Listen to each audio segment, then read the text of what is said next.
اہل بیت رسول کے فضائل اور مناقب میں احادیث اور تاریخ کے کتابوں میں روایتوں کا ایک دفتر بھرا ہے، جسے اگر ایک جگہ جمع کی جائے تو شاید ایک ایسی کتاب تصنیف ہو جائے گی جو کتابوں کی دنیا میں سب سے ضخیم ترین ہوگی۔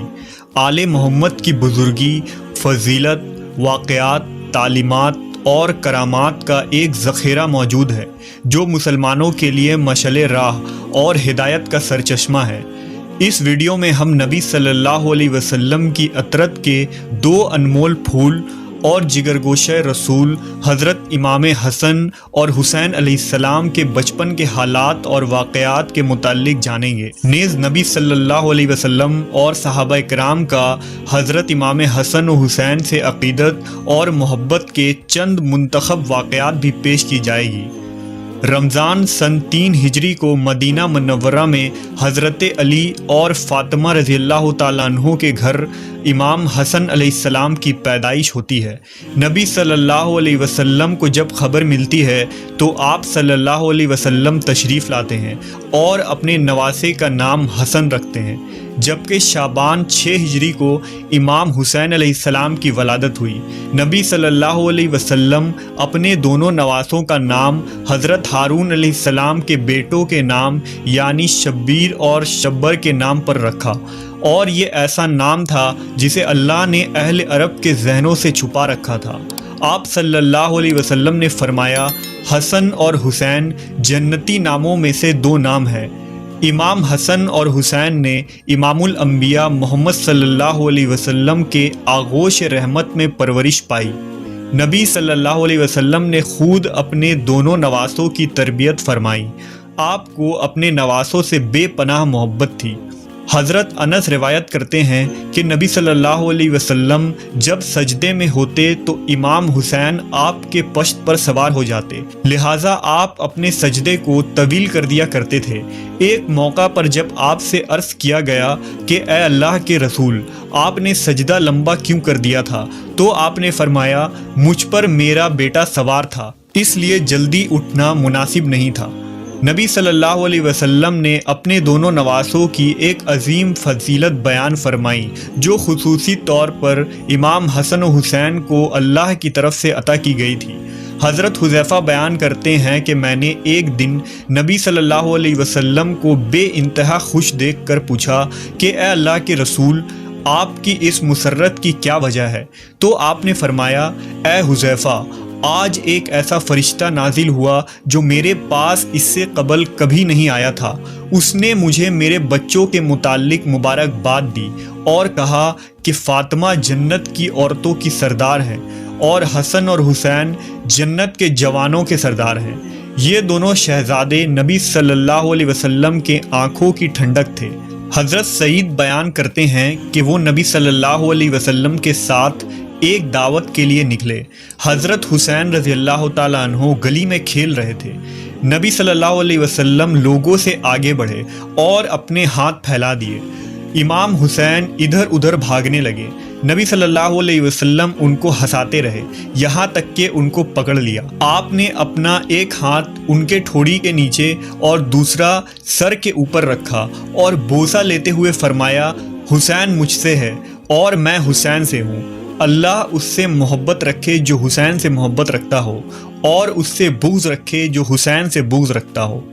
اس فرمان میں نبی صلی اللہ علیہ وسلم نے اپنی امت کو یہ اعلان کر دیا کہ امام حسین سے محبت ایمان والوں پر فرض ہے اور ان کا دشمن مومنوں کا دشمن ہے۔ ایک موقع پر آپ نے فرمایا، بے شک اللہ نے ہر نبی کی اولاد ان کی پشت سے پیدا کیا، اور بے شک اللہ نے میری اولاد علی کی پشت سے پیدا فرمایا۔ ایک دن رسول اللہ صلی اللہ علیہ وسلم حضرت حسن رضی اللہ تعالیٰ عنہ کو ساتھ لے کر مسجد کی طرف نکلے، اور حسن علیہ السلام اس وقت چھوٹے سے بچے تھے۔ رسول اللہ مسجد میں ممبر پر چڑھے اور لوگوں کو بتایا کہ ان کا یہ بیٹا سردار ہے جو روئے زمین پر پائے جانے والے سب سے معزز گھرانے سے تعلق رکھتا ہے، اور بے شک اللہ اس کے ذریعہ مسلمانوں کی 2 بڑی جماعتوں میں صلح کروائے گا۔ امام حسن کی برکت سے اللہ ان 2 جماعتوں کو آپس میں ملا دے گا اور جنگ اور لڑائی کا خاتمہ ہوگا۔ امام حسن اور حسین علیہ السلام کی ہستی کو اللہ نے آخرت اور دنیا میں بلند کر دیا۔ ان دو شہزادوں کا بچپن نہایت ہی فقر اور تنگ دستی میں گزری، باوجود اس کے آل محمد ہمیشہ ثابت قدم رہے اور اللہ کی طرف سے انہیں ہمیشہ غیبی مدد آتی رہی۔ لہٰذا روایتوں میں آتا ہے کہ ایک دفعہ جب عید کا چاند نکلا تو دونوں شہزادے حضرت فاطمہ رضی اللہ تعالیٰ عنہا کے پاس آئے اور کہنے لگے، امی جان، کل عید ہے، کل مدینہ کے بچے نئے نئے کپڑے پہنیں گے، کیا ہم نئے کپڑے نہیں پہنیں گے؟ حضرت فاطمہ بہت پریشان ہوئی اور اپنے لخت جگر کو دلاسا دیا کہ ان کے لیے بھی اللہ کپڑوں کا انتظام ضرور فرمائے گا۔ آپ نے نماز ادا کی اور اللہ سے دعا کی کہ کچھ ہی لمحوں میں کسی نے دروازے پر دستک دیا۔ پوچھا کون ہے؟ کہا میں اہل بیت کا درزی ہوں، شہزادوں کے لیے کپڑے لے کر آیا ہوں، لہٰذا آپ نے کپڑے لے لیے۔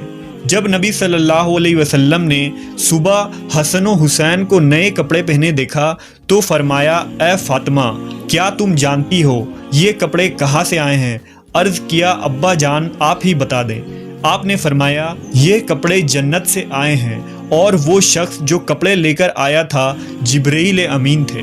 صحابہ کرام اور خلفائے راشدین بھی حسنین علیہ السلام سے بے پناہ محبت و عقیدت رکھتے تھے اور ان کی عزت و توقیر فرماتے۔ لہٰذا ایک روایت کے مطابق جب حضرت عمر ابن خطاب رضی اللہ تعالیٰ عنہ خلیفۃ المسلمین تھے تو آپ ایک دن منبر رسول پر خطبہ دے رہے تھے۔ حضرت امام حسین علیہ السلام آپ کے پاس آئے اور ان سے کہا کہ آپ میرے نانا کے منبر سے نیچے اتر جائیں اور اپنے والد کے منبر پر تشریف لے جائیں۔ حضرت عمر نے کہا، میرے والد کا تو کوئی منبر نہیں۔ یہ کہہ کر حضرت عمر نے حضرت امام حسین کو اپنے پاس بٹھا لیا، پھر وہ منبر سے اتر کر حضرت حسین کو اپنے گھر لے گئے اور فرمایا، اے میرے بیٹے، آپ کو یہ کس نے سکھایا تھا؟ نے کہا، کسی نے نہیں۔ حضرت عمر نے فرمایا، اگر آپ ہمارے پاس آیا جایا کریں تو بہت اچھا ہوگا۔ چنانچہ حضرت امام حسین ایک دن ان کے گھر گئے تو حضرت عمر حضرت معاویہ سے تنہائی میں گفتگو کر رہے تھے۔ حضرت امام حسین نے دیکھا کہ حضرت ابن عمر دروازے پر کھڑے ہیں۔ حضرت ابن عمر نے امام حسین کو اندر جانے کی اجازت نہیں دی، اس لیے وہ واپس چلے گئے۔ بعد میں جب حضرت عمر سے ان کی ملاقات ہوئی تو آپ نے فرمایا، اے میرے بیٹے حسین، آپ ہمارے پاس آتے کیوں نہیں؟ لہٰذا حضرت حسین نے فرمایا، میں ایک دن آیا تھا اور آپ مصروف تھے، مگر آپ کے صاحبزادے ابن عمر نے مجھے اجازت نہیں دی تو میں واپس چلا گیا۔ اس پر حضرت عمر نے فرمایا، نہیں، آپ تو عبداللہ ابن عمر سے زیادہ اجازت کے حقدار ہیں، کیونکہ ہمارے سروں پر جو یہ تاج شرافت ہے یہ سب کچھ اللہ تعالیٰ نے آپ کے گھرانہ کی برکت سے ہی دیا ہے۔ اور پھر حضرت امام حسین کے سر پر حضرت عمر نے شفقت سے ہاتھ رکھا۔ اسی طرح مورخین نے لکھا کہ حضرت عمر رضی اللہ تعالیٰ عنہ نے حضرت امام حسین کا وظیفہ اپنے بیٹوں سے بھی بڑھا چڑھا کر رکھا تھا۔ اس پر حضرت عبداللہ ابن عمر نے اپنے والد حضرت عمر سے ایک موقع پر شکوہ کیا کہ آپ مجھے حسین سے کم وظیفہ دیتے ہیں، حالانکہ ہم دونوں کو برابر وظیفہ ملنا چاہیے۔ روایت میں آتا ہے کہ حضرت عمر نے ان پر ناراضگی کا اظہار کیا اور فرمایا کہ تم حسین کے ساتھ برابری کی بات کیسے کر رہے ہو؟ تم عمر کے بیٹے ہو اور وہ رسول اللہ کے نواسے ہیں۔ اگر آج تمہارا باپ امیر المومنین ہے تو حسین کے نانا کی برکت سے ہے، اس لیے اس سوچ کو ذہن سے نکال دو۔ اسی طرح ایک روایت کے مطابق حضرت عمر کے پاس مدینہ میں شاہ ایران کے خزانے بطور مال غنیمت کے پیش کیے گئے۔ حضرت عمر نے اس کے متعلق صحابہ سے مشورہ کیا کہ اس کو کس طرح تقسیم کیا جائے، یعنی کس پیمانے سے ماپ کر یا ہاتھوں کی ہتھیلیوں سے اندازہ کر کے تقسیم کیا جائے۔ حضرت علی نے فرمایا، ہاتھوں کی ہتھیلیوں سے دینا زیادہ بہتر ہے۔ لہٰذا حضرت عمر نے سب سے پہلے حضرت حسن کو اس طرح دیا اور اس کے بعد حضرت حسین کو بلا کر اسی طرح سے عنایت فرمایا اور اس کے بعد لوگوں کو بلا بلا کر دینا شروع کیا۔ اسی طرح امام زہری نے بیان فرمایا کہ حضرت عمر نے صحابہ کی اولادوں کو مال غنیمت سے لباس دیے۔ ان میں حضرت امام حسن اور حسین کے شایان شان کوئی لباس نہیں تھا، لہٰذا حضرت عمر یمن کے علاقے کی طرف لوگوں کو روانہ فرمایا اور والی یمن کو حکم بھیجا کہ دونوں شہزادوں یعنی حضرت حسن و حسین کے لیے خصوصی، قیمتی اور خوبصورت لباس تیار کر کے بھیجا جائے۔ جب یہ لباس وہاں سے تیار ہو کر آیا اور ان دونوں شہزادوں نے پہنا تو اس وقت حضرت عمر نے ان کو دیکھ کر فرمایا، اب مجھے دلی خوشی ہوئی۔